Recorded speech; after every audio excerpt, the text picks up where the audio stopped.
بلد نیستی کارشناسی نکن. مگه مجبوری یارو 5 سال از زیر خودت کنی؟ بعد 5 سال یارو بیاد در آخر هیچی به هیچی. 2 روز اون تو گیر کرده، بعد 2 روز تازه تونستن بکشنش بیرون.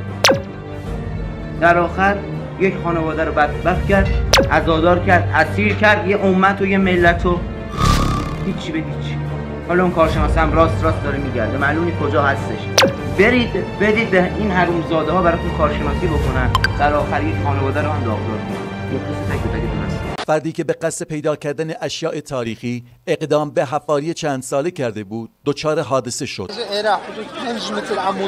نوری رئیس میراث فرهنگی، گردشگری و صنایع دستی کامگیاران با اشاره به گزارش مبنی بر حبس 1 نفر در تونل حفاری شده گفت: حسب گزارش پاسگاه محترم روستای کوله‌سار به بخش موچش، در جریان حفاری غیر مجاز در روستای سربنا قرار گرفتیم که بعد از مجهز شدن اکی و عوامل امنیتی و انتظامی و سایر عوامل از طرف اداره میراث فرهنگی به محل مراجعه کردیم که خوشبختانه مسیر مورد حفاری جزء آثار نبوده.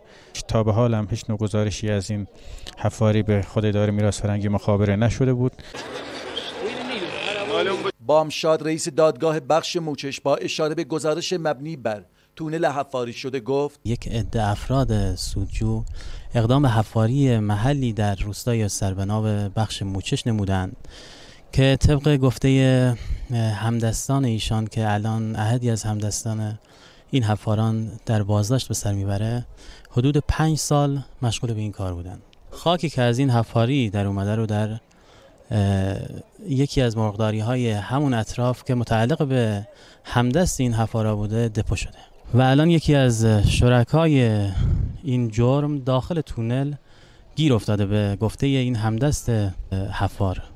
با تحقیقات و اقداماتی که انجام شده تحقیقات ادامه خواهد داشت. حبیبی معاون عمرانی استانداری کردستان از اعزام تیم‌های امدادگر به محل حادثه گفت: تیم‌های مختلف امداد و نجات استان شامل آتش نشانی، هلال احمر، فوریت‌های پزشکی، فرمانداری، مدیریت بحران استانداری، همه دستاندرکاران مدیریت بحران استان رو بسیج کردیم و سر صحنه حاضر شدند. حبیبی معاون استاندار از دلایل اصلی کندی کار تیم امداد و نجات گفت: مشکلی که تو کار وجود داره اینه که اولا شلوغی و ازدحام فوق‌العاده‌ای که در محیط وجود داره و این مانور و آمادگی رو از همه نیروهای ما گرفته. مسئله دوم اینه که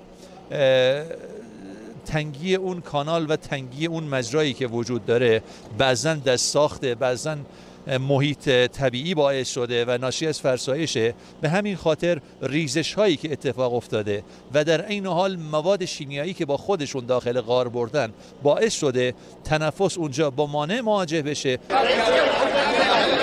بعد از چندین ساعت تلاش شبانه روزی دستگاه‌های امدادی و خدمات رسان، بالاخره پیکر بیجان جوان 39 ساله از تونل حفاری شده پیدا شد.